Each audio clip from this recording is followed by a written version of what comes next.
నా పేరు గోపిశెట్టి భరతుడు.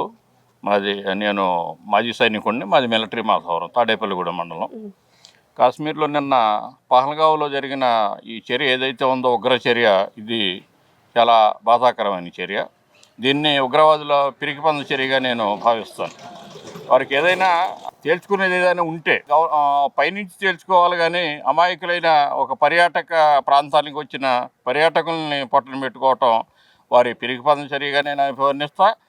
తర్వాత మన భారత ప్రభుత్వానికి నా విన్నపం ఏంటంటే, ఇంకా అక్కడ పటిష్ట బందోబస్తు ఏర్పాటు చేసి ఇటువంటి ఉగ్రమూకల్ని మరి రాకుండా ఇంకా మరి పటిష్టమైన చర్య తీసుకోవాలని కూడా నేను భారత ప్రభుత్వాన్ని విన్నవించుకుంటున్నాను. అంటే వాళ్ళు ఎవరైతే ఉగ్రవాదులు ఉన్నారో వీళ్ళు ఆర్మీ డ్రెస్లో వచ్చి ఇలా కాలుస్తున్నారు కూడా. అప్పుడు ఆర్మీ వాళ్ళు ఏం చేస్తున్నారని చాలా మంది ప్రశ్నిస్తున్నారు. ఇది ఇలా జరగడానికి ఏదైనా భద్రతా లోపం ఉందంటారా?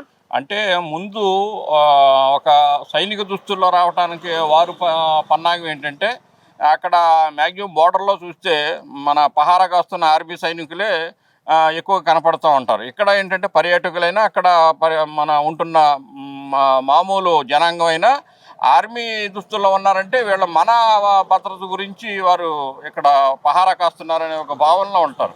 అదే ఉగ్రవాద చర్యకి ప్రతిచర్య వారి దుస్తుల్లో వస్తే ఏదైతే కాశ్మీరీ దుస్తులు ఉంటాయో మరి వీళ్ళు కొంచెం అలర్ట్ అవ్వటానికి, వీళ్ళు నమ్మకుండా అటు ఇటు వారు అనుకున్న టార్గెట్కి రీచ్ అవ్వడానికి కొంచెం ఆటంకం అని చెప్పి వారు సైనిక దుస్తుల్లో వచ్చి ఉండొచ్చు. అక్కడ ఏంటంటే అది పర్యాటక ప్రాంతం, అది యాక్చువల్లీ పీస్ఫుల్గా ఉంటేనే పర్యాటక ప్రాంతంగా అక్కడ ఉన్న గవర్నమెంట్ దాన్ని అనౌన్స్ చేస్తుంది. అనుకోకుండా ఈ ఉగ్రమూకలు, ఎందుకంటే వాళ్ళు ఈ పాకిస్తాన్ ప్రేరేపిత ఉగ్రవాద సంస్థ ఏదైతే జైషే మహమ్మద్ ఉందో వాళ్ళు యాక్చువల్లీ ఆటోమేటిక్గా అనౌన్స్ కూడా చేశారు ఇది మా చర్య అని చెప్పి. వాళ్ళు ఏంటంటే బిఫోర్గా వాళ్ళ ప్లాన్లో వాళ్ళు ఉంటారు. మన సైనిక ఏదైతే బలగాలు ఉన్నాయో వాళ్ళు ఏంటంటే అనేక పనుల మీద బిజీగా ఉంటారు. తద్వారా వాళ్ళు ఏంటంటే అక్కడ ఇది మరి పీస్ఫుల్ ఏరియా, శాంతి విఘాతాలు లేవన్న ఒక దీని మీద వాళ్ళు అంత అలర్ట్గా ఉండవలసిన అవసరం అయితే ప్రస్తుతానికి లేదు. అయితే మరి ఇక్కడ అనుకోకుండా ఈ చర్య జరగటం, ఇప్పుడు భద్రతా బలగాలు కూడా ఎదురుకాల్పుల్లో ఆల్రెడీ నిమగ్నమై ఉన్నారు. కొంతమందిని ఏరివేత కూడా జరిగినట్టు సమాచారం.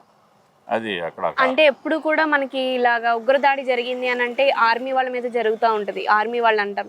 అలాంటిది పర్యాటకులు, అందులోని హిందువులు మీరు ముస్లింలా అని చెప్పి అడిగి దాడి చేయడం అన్నది చాలా బాధాకరమైన విషయం. ఆడవాళ్ళని చిన్నపిల్లల్ని కూడా సపరేట్ చేసి వాళ్ళు కాల్చి వేశారు. మరి దీనిపై ఏమంటారు? అంటే ఇది నేను ఏం చెప్పదలుచుకున్నానంటే, దేశంలో ఉన్న ఈ శాంతి పరిస్థితుల్ని ఒక రకంగా అల్లకల్లోన సృష్టి భారతదేశ ఏదైతే ఇప్పుడు భారతదేశానికి ఒక శాంతియుత దేశంగా ఎప్పటి నుంచో ఒక నానుడు ఉందో, అలాగే కూడా ప్రపంచ దేశాల్లో భారతదేశం ఎప్పుడూ కూడా ఎవరిని కూడా ఇబ్బంది పెట్టడానికి ఉండదు. ఇక్కడ పలు మతాలు, పలు భాషల్లో ఉన్న ప్రజలు ఇక్కడ జీవిస్తూ ఉంటారు. వారి దైనందిన జీవితానికి ఎప్పుడు కూడా ఆటంకం భారతదేశంలో ఉండదు. అదేంటంటే దాన్ని ఎప్పుడు కూడా మన పక్కనున్న మన పొరుగు దేశం ఏదైతే ఉందో ఈ జిత్తులు మరి పాకిస్తాన్, అది మనం ఇలాగ శాంతియుతంగా ఉన్న ఈ కార్యకలాపాలు ఏవైతే మనం చేసుకుంటున్నామో దాన్ని చూసి జీర్ణించుకోలేదు. ఎప్పుడు కూడా అడుగు అడుగునా ఏదో ఒకటి ఇటువంటి కుయుక్తి పని మనం ఎప్పుడైతే శాంతియుతంగా మనం బ్రతుకుతున్నామో ఏదో ఒక రాయేస్తే దానివల్ల మనం చేసేదైతే ఏముండదో, ఏదన్నా మరి ఇటువంటి నష్టం ఇది తీర్చుకోలేని నష్టం అని చెప్తాను. మరి ఇటువంటి చర్య వల్ల మనలో కొంచెం అలజడి సృష్టించి ఇది హిందువుల మీద దాడి అనే ఒక దీన్ని ఆసరాగా తీసుకుని ఇంకేమైనా అల్లకల్లోలో ఇంటర్నల్గా మనలో కొన్ని లేనిపోని దాడులు జరగడానికి ఇంకా ఒక ప్రేరేపిత కుట్రగా దీన్ని నేను భావిస్తాను. అంటే పర్యాటక ప్రాంతం, దాంట్లోనూ మనకి ఇప్పుడు అమర్నాథ్ యాత్ర కూడా స్టార్ట్ అవ్వబోతుంది. అది ఎక్కువ పర్యాటకులు రిజిస్ట్రేషన్ జరిగింది అని కూడా ప్రభుత్వం వెల్లడించింది. దాన్ని దృష్టిలో పెట్టుకుని దాడి జరిగిందంటారా? అది రకరకాల కారణాలు. దీన్ని ఇప్పుడు ఎప్పటి నుంచో పిఓకే మాది పాక్ ఆక్యుపైడ్ కాశ్మీర్ ఏదైతే ఉందో దాన్ని మాకు ఇచ్చేయాలని ఎప్పుడు కాశ్మీర్ అంటూ ఉంటుందో అంటానికి దీని వెనుక ఏంటంటే బలమైన ఒక శక్తిగా పాకిస్తాన్ పనిచేస్తుంది.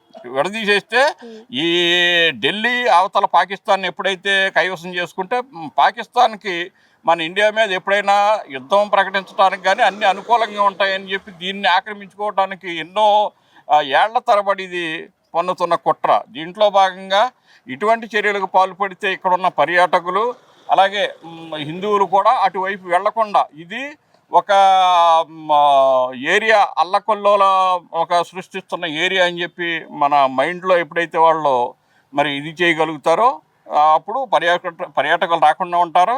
తర్వాత ఇప్పుడు భారతదేశం ఎంత ప్రయత్నించినా ప్రజలు భయపడితే ఇంకా అక్కడ చేసేది ఏమీ లేదు. అందులో భాగంగా ఈ కుట్ర జరిగిందని నేను భావిస్తాను. ఎలాంటి న్యాయం కావాలని ఇప్పుడు మీరు ఒక ఆర్మీ పర్సన్గా, ఒక నార్మల్ ఇండియన్గా మీరు అడుగుతున్నారు గవర్నమెంట్ని? పర్యాటకులకు పూర్తి రక్షణ కల్పించవలసిన బాధ్యత భారత ప్రభుత్వం పైన ఉంది.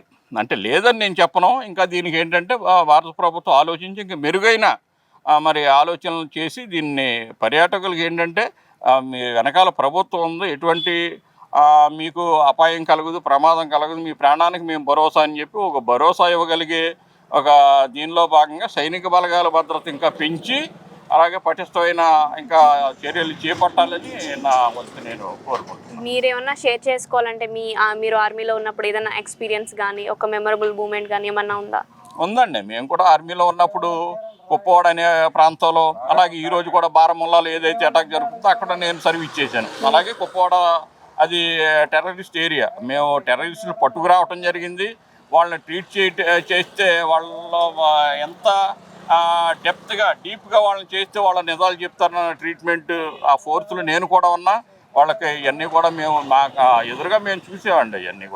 ఇవన్నీ జరుగుతూ ఉంటాయి, అనాదిగా జరుగుతూ ఉంటాయి. దీన్ని అరికట్టవలసిన బాధ్యత ఎప్పటికప్పుడు వాళ్ళు ఏదైతే న్యూ టెక్నాలజీ తర్వాత ఒక ఐడియాలజీ ఉపయోగిస్తున్నారో దాన్ని మనం అప్డేట్ అయ్యి ఎప్పుడు కూడా దాన్ని నిలువరించడానికి ప్రయత్నించాలని నేను కోరుతున్నాను. ఇప్పుడు మన ఇండియన్ గవర్నమెంట్ చాలా కఠిన ఆంక్షలను పెట్టింది. సింధు జలాల దగ్గర నుంచి ఎవరైతే ఈ దాడి జరిగిన తర్వాత 24 గంటల్లో పాకిస్తాన్ పౌరులు కానీ, పాకిస్తాన్ నుంచి వచ్చిన ఎవరైతే పర్యాటకులు కానీ ఉన్నారో వాళ్ళు దేశం విడిచి వెళ్ళిపోవాలని కఠిన ఆంక్షలు పెట్టింది. దీని మీద మీ ఒపీనియన్? వాళ్ళ వేసాలు ఏవైతే ఉన్నాయో వితిన్ 48 అవర్స్లో వాళ్ళు వెళ్ళిపోవాలని, వాఘా బార్డర్ను బంద్ చేయాలని, అలాగే సింధు జలాలు 1984లో తీసుకున్న ఆ ఒప్పందాన్ని రద్దని, ఇవన్నీ కూడా కఠిన ఆంక్షలు. ఇవి కొంతవరకు అలాగే కంటిన్యూ చేయాలి. మనకే ఇబ్బంది లేదనే వరకు కూడా దీన్ని కొనసాగించాలి. తర్వాత ఐక్యరాజ్య సమితి ప్రోద్బలంతో వాళ్ళని నిలువరించే ప్రయత్నాన్ని పైకి తీసుకెళ్ళి ఇంకా దాన్ని నిలువరించాలి. ఈ ఆంక్షలు ఇంకా కొనసాగించాలి.